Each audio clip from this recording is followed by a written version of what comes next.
Oh, hey there. Austin Sully here, getting ready to pack my Obed GVR for a flight down to Columbia. Going to show you guys a little bit about how I pack the bike. We're going down. We're taking 5 other friends from our hometown here in Chattanooga, Tennessee. 5 of the best professional amateurs this town has. Gonna go see what kind of gravel they have to offer, show some friends around, and get a little cultural immersion going on. So most of the crew's coming down for a week. We got about 3 days in Medellin proper lined up for us. A couple of those we're gonna ride out into the countryside and into some gravel, some coffee farms, some of the smaller pueblos that are really blossoming culturally, and lots of color and really pretty places. Multiple ones that I've been to, and then we have a couple days heading out where we're gonna ride to our destination in Jerico and do some exploring there. That's a town that I went to through Transcordilleras. We passed through it earlier this year. Wonderful little place. Excited to go back, and then we got another day trip there. A couple days there in Jerico. I'm gonna go check out Jardín, which is supposed to be one of the coolest pueblos in the area. And then we're back in Medellin for one more night.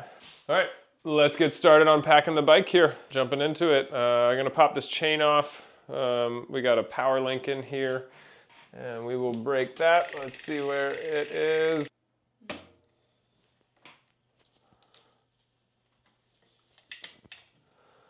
SRAM's got this nice little feature on their mountain derailleurs and the new Axis Explorer that holds the derailleur cage nice and out of the way here. Easy thing to do is to lose or forget these quick links. So we're gonna pull those off right away and drop them into the bag that our chain is going in. SRAM says these are one-time use only. We're gonna see if we can get more than one use out of them, although we have a couple extras. So we shall see.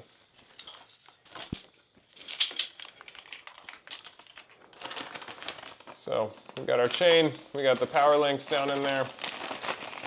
All right, before pulling it all off, we already got the chain off. I'm gonna go ahead and shift this guy to the hardest gear so the derailleur's nice and tidy. Can drop that guy back in, pop our battery off, slide the cover on it to keep it nice and safe.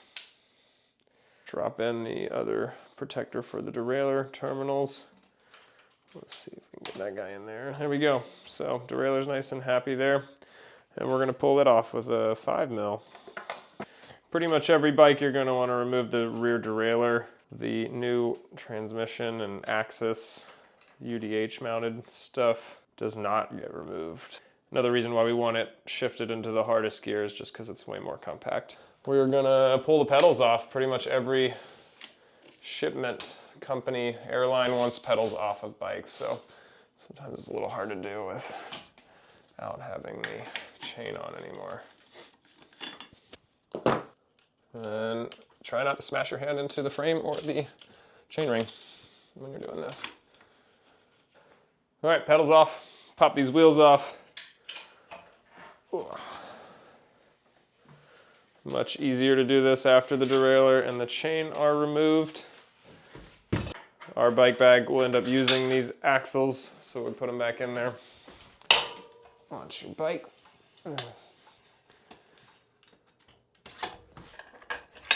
Now, one thing you should always have when you are removing wheels and transporting your bike are little brake pad spacers. So for our SRAM bikes, it looks like these guys, they slide in and stop the brake pads from advancing. We're gonna go in where the rotor would be and try to slide it up in there. And you can see from this side that the pad spreader is all the way in there. So that not only helps protect the brake pads and the brake piston itself from over pushing the pads out, but also it'll make it a lot easier when you're rebuilding your bike. You'll have one of those for each wheel. If you're rocking a Shimano GRX build, they look a little bit more like this, these orange ones versus the SRAM. So yeah, I went with a slightly different build on this bike with this FSA SMR stem. So my cables do exit the bar. They come under this plate on the underside of the stem, and then they enter the head tube on the front of it. So we take off this plate and we'll have a little bit more cable length to for the next part of our pack. All right, so got that little plate off. We got plenty of extra cable length here. Because of our negative angle of the stem, I can't leave the stem on the steerer. So we're gonna pull the stem off, which removes this top cap, and then both the bolts on the back. And then I have a couple extra spacers laying around that I'm gonna put in here to fill that so we can keep that all nice and tidy. So nothing's flopping around inside the bike bag. So there we go. We'll turn our cable port towards the back because our bars are gonna end up sitting right in there. So the bag that I'll be using and what I've used for maybe 7 different trips or so in the last 3 years is this Bike ND bag. This thing's pretty sweet. It's a soft case bag, but it has these airbags inside of it. It's probably the coolest feature that helps separate the frame from the wheels. And now we're gonna start pulling out foam and putting foam all over the bike and protecting the areas that are gonna rub. So we'll be looking at this area as well as the down tube, the head tube, and the front of the fork. So here's one of those pre-made pieces that came with the bike bag. It slides over the chain ring, holds the crank arm. Got a couple more. This is, I think, looks like it goes on the rear chainstay and helps cover up the brakes. So that's about where I use it. This guy is a straight sleeve, so I assume it is for the fork leg, and that's where I put it. So yeah, again, I used to use a lot of zip ties, and then I figured out how to better use these Velcro straps that come with the bike bag. We're gonna throw this on right over here. Last time I ended up having to use 2 of them. Let's see how that gets nice and tidy. Then we'll throw another one. All right, these next ones might not be totally necessary, but I kind of like to cover up the stays, just for any jostling inside of our bag. All right, we're more or less good on the padding. The bottom bracket area will rest right here. There's a little strap to hold the bike down. Front fork and axle will go through that front mount, and then this guy slides into the rear to keep the gap where it needs to be. This bike bag uses this little strap, and it goes up and over the frame right here, and just a little protection. I'll run a piece of foam right there. Doesn't have to be super pretty. It helps to have a little lock ring removal tool. These have the internal spline. This thing is nice. It makes it very easy to travel with this guy, and a regular 8mm wrench will fit in there. I got my house one here, but that guy slides right in and pop that guy right off.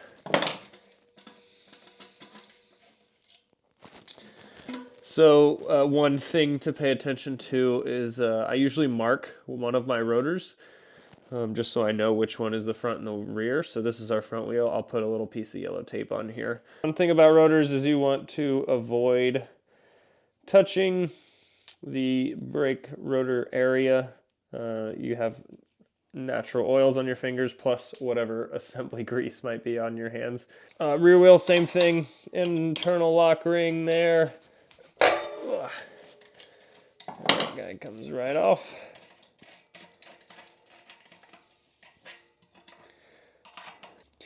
No worry about removing the cassette here.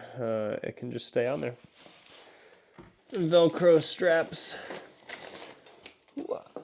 come out and around.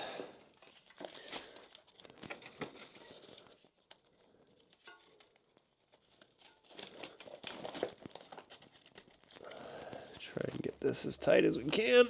Ooh. I tend to offset these since this one has the ability to carry 2 wheels.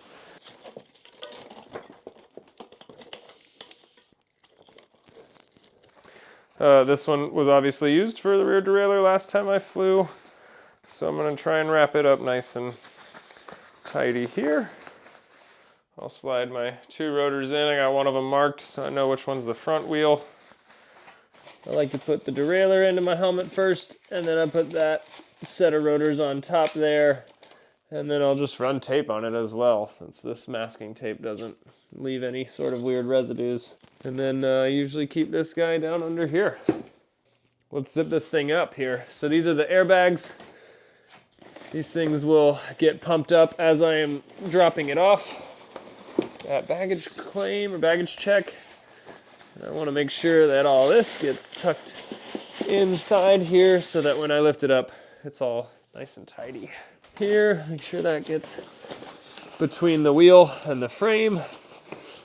And this guy as well. And this is another one of those things like the stem that when you reinstall it, it needs to be torqued to the proper amount. Got a custom made seat post protector here. Slide that guy in. I do need to check this because you cannot fly with CO2s. And I'm pretty sure I have CO2s in here. This is usually another one of those things that I'll put down with the helmet or in this front pouch area here. Kind of cinch this thing down just a tad. I just don't want it to slide off and be bouncing around inside the bag because that has happened before. And we'll just pop that guy in there and then tape it down. Ugh.